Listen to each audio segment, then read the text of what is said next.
What are your top tips for spiritual growth? Well, the top of the list would be maintaining one's awareness at a level when one can witness all one's actions, thoughts, feelings, etc. But I know it's not easy because when we say maintaining one's awareness, what is awareness? Awareness really is the background of all creation. Awareness is what witnessing all our actions already. So how can that be maintained?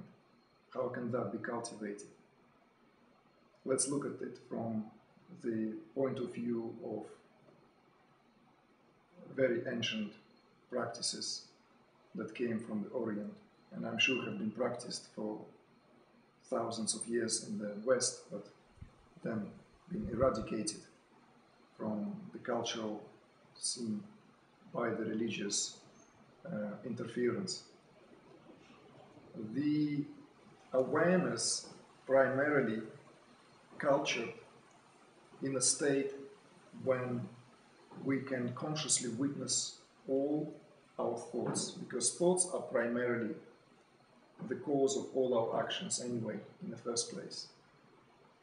So in order to cultivate awareness, in order to bring one's awareness to the point where we are identifying with awareness rather than with our thoughts, we need to spend a fair amount of time in deep states. We need to spend a fair amount of time in the state where thoughts subside. And most of you already know that that state is the state of transcendence, which come in progressive stages of meditation. So I'm not going to focus on the meditation itself because it's an entirely another subject. But I would say that in meditation, we experience our thoughts, feelings, emotions, etc.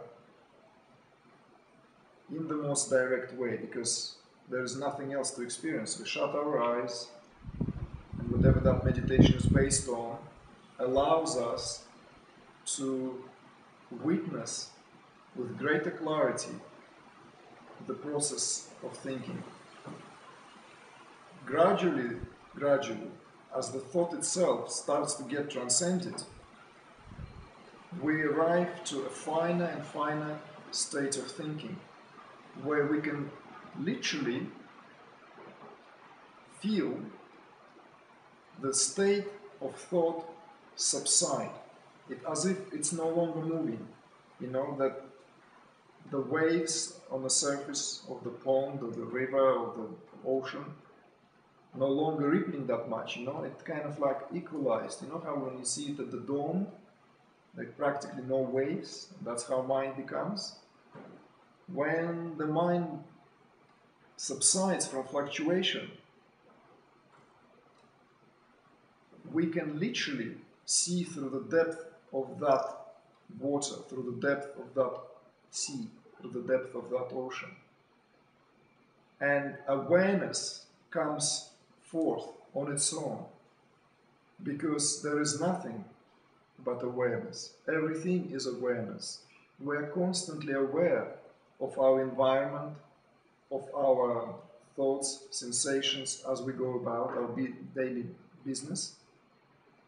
The other thing is that to what degree we are aware. That makes a big difference how we experience this world.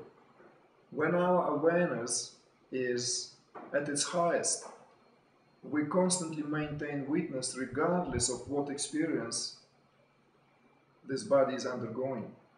It could be a positive state of mind, it could be a negative state of mind, it could be a stressful environment, it could be a very peaceful environment, it doesn't matter. The awareness that primarily resides in the heart, witnessing all these experiences without identifying with them.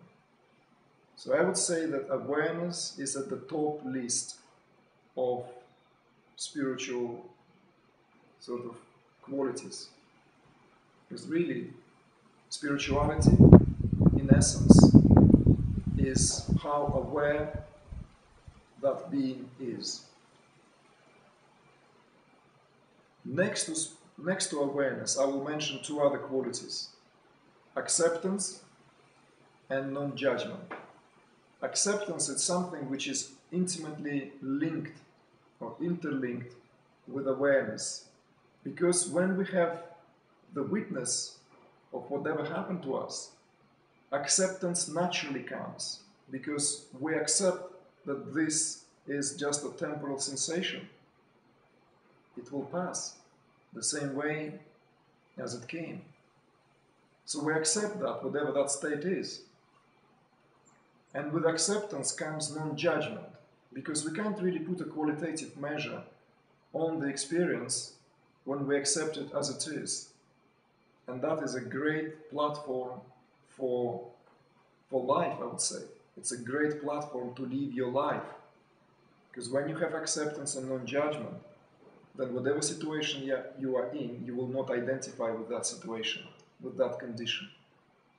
You'll be able to glide over it. You'll be able to live it, experiencing it without identifying and without being bound by that experience.